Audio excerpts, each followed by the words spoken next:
Good morning, everybody. This is your boy TL. This is your Week 13 Fantasy Football Preview. I've been slacking a little bit with the videos lately.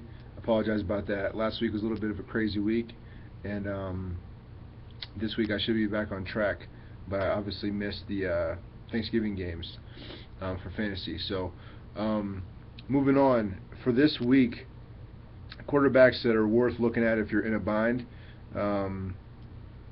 Well, there's six, depending on how much of a risk taker you are. Alex Smith had a nice game last week, two touchdowns, no picks. Teddy Bridgewater had a nice game.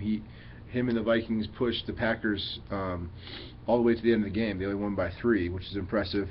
Tannehill had a nice game against the Broncos. Romo had 4 touchdowns, no picks, but then he laid an egg against the Eagles at home, as you know.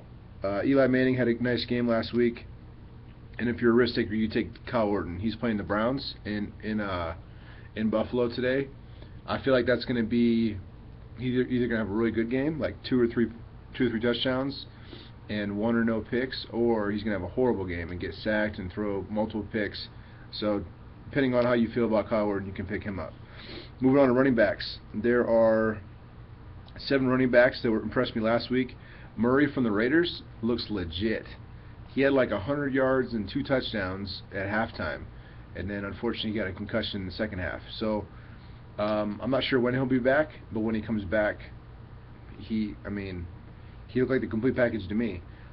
Kroll for the Browns. Obviously, you guys know that we got rid of Ben Tate, so it's going to be Kroll and West from here on out. Kroll and West actually had similar touches. I think West had 2 more carries than Kroll, but Kroll had a much better game. I think he had like 88 yards and 2 touchdowns. You could say maybe that's because he's playing in Atlanta and he's from Georgia, but I don't think so. I think he's just a beast. So he's definitely worth plugging in there if you need to. LeGarrette Blount got released by the Steelers and picked up by the Patriots. That's good news for Patriots fans because he already knows the system. I think he had 2 touchdowns in his debut for the Patriots, and so he should be good for the playoff run. Especially this week, they're playing at Green Bay. That's going to be a shootout. A lot of touchdown passes, but there's going to be some on the ground too. So I think Blunt's going to get at least one of those. Ryan Matthews had his first game back, had a nice game, all-purpose game for the Chargers. C.J. Anderson had a very nice game for the Broncos.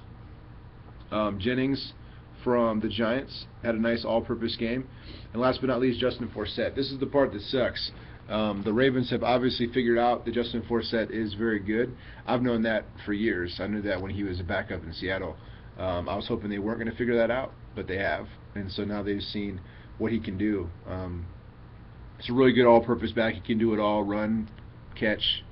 PPR league, he's a nightmare. Moving on, there's only 4 receivers this week that I like, based on what I saw.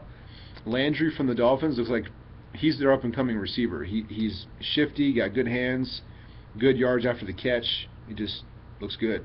Bolden continues to be the go-to target on third down and otherwise for the Niners. And they're not a very good team, so they will be throwing a lot, and Bolden gets a lot of those looks. Beckham for the Giants. There's an asterisk for this one. Obviously, you all know that he made probably the best catch of all time in the NFL. Last week, he had 2 touchdowns, like 10 catches or something ridiculous like that. But he got hurt. He hurt his back, and he went out for a while and then came back. So he's not exactly healthy. So kind of have to be a little cautious when you start him. And last but not least, Woods from the Bills. This guy makes me nervous. This guy's good. Everybody in Buffalo knows he's good. He didn't put up crazy stats. Last week he did, though. Last week he caught everything. He had over 100 yards. He looked very good against the Jets. Now, against the Browns, my Browns, we'll see. We could shut him out, or he could have 3 touchdowns. I mean, the Browns, they're so hard to predict on defense, man, especially with number 2 and 3 receivers, because Sammy's their number 1. So we'll see. Tight ends, Delaney Walker and Jared Cook. Delaney Walker had a nice game, like 150 yards, and Jaron Cook has enough targets that he's worth playing in fantasy. Defenses, I have Indianapolis, Houston, St. Louis, Minnesota if you're a risk taker, and Arizona this week. And then IDPs, I have a lot of those.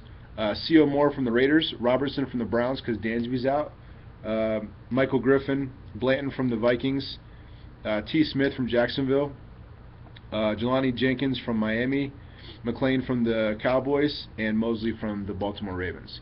So that's all I got for this week. I appreciate your time. I wish you the best of luck unless you're playing me. It should be your last week of regular season, depending on what your forecast is.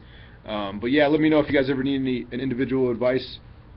I've had a pretty crappy season. I might miss the playoffs in every league, which is crazy. That should never happen.